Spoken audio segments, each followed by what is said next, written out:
heat wave in South America and the discussion about the Chinese demand for U.S. soybeans with Jerry Gidel right here on Connected Farmer, your channel to keep you up to date with the latest trends in agriculture and livestock.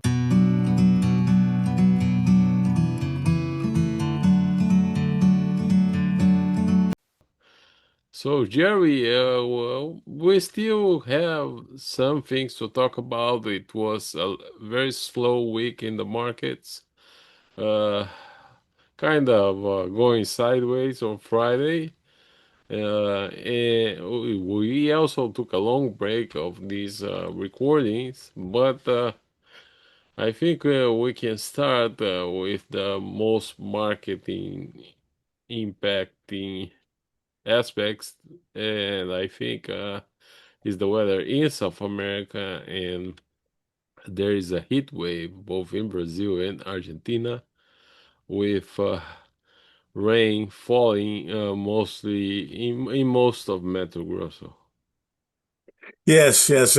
Well, that's the thing that this time of year is that it's such a big country and that the things can get hot and dry in some places and not so much in others. And I'd have to agree that some of the northern areas of Mato Grosso have missed out on things. And I think similar situations here in La Pampas and parts of Buenos Aires in Argentina have been on the dry side. So we've got the southern areas of one country and the northern areas of the other. And we're talking about a region here that where there's everybody thinks it's like Minnesota to Arkansas is where everything's at. Well, no, that's not the case down there. It's we're talking about going from LA to New York, distances and time, so distance and areas. So that's the interesting thing about things here. Keep an eye on it. But right now, the market activity here has uh,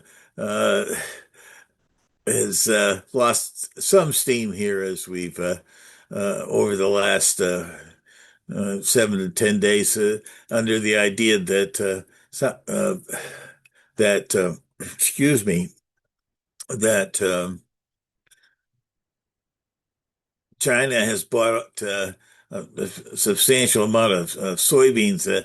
It's been a really difficult scenario to get good information about what's going on in the export markets here during this period Well, of yeah, time. so yeah, there is a volume of over 6 million metric tons that China has already purchased from the US.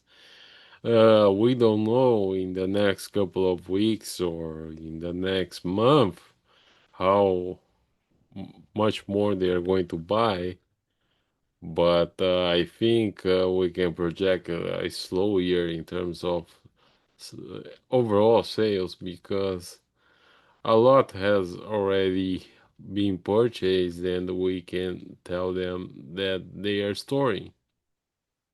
Right. Well, that's the thing we've had picked up along in the international markets is that they've been moving things out of storage and putting it on the market internally there for their soybeans. You know, they needed to make room for these additional beans that they kind of agreed to buy from the U.S. After President Trump was in Korea there back in the first part of November.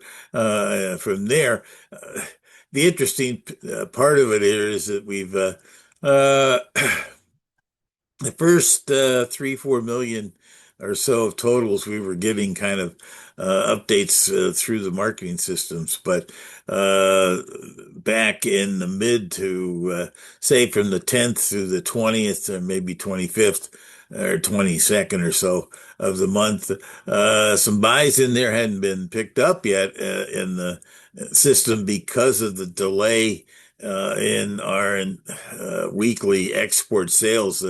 Were had been delayed because of the U.S. shutdown. So that's been making things a little tougher to get a handle on. I hear the same thing you are, that there's been six, maybe as much, even 6.5 or 7 million metric tons being purchased.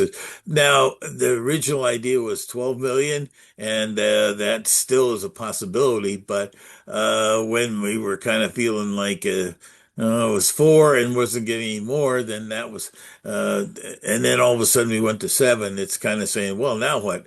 So we were really kind of sluggish in the beans all the way up to just a week or so ahead of, or into last week, I should say, and into we did have a little rally, as we said, into the Christmas Day situation here. Is I think a lot of people kind of put pretty typical approach here in the U.S. trading systems, and that a lot of exporters and traders kind of put on a small position and kind of put a stop on it, and that's kind of what happened. Was he started to get these weather issues in South America, and also things of that nature going on there. So, but the interesting thing, we kind of backed off today. It's not unusual after something like that. But I think it does, the combination of weather and maybe some more uncertainties of how much more they will be buying from Beijing. We still, at this point, first, the idea was they were going to have it all bought by the first of the year. And then it's been kind of indicated that the agreement is really to have it done by the 1st of February or in the mid-February period. So now we're in a situation where we're looking for, on the soybean side of things, in the 3.5 to 4 million, maybe 5 million total there overall. So that's going to be watched by the markets very aggressively over the next 2 or 3 weeks. All right, sir. Is there anything else would you like to add? Well, I think weather will continue to be a big factor in this thing along the way. At this point, the U.S. DEA is going to come together with some of their numbers on January 12th. At this point, at least, we've had a very aggressive corn exports at this point.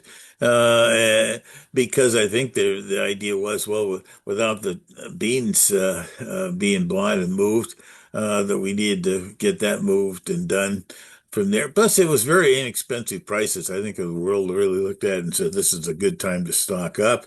From there, I'm not sure that some recent cattle numbers out there were, about 2% less than they were last year.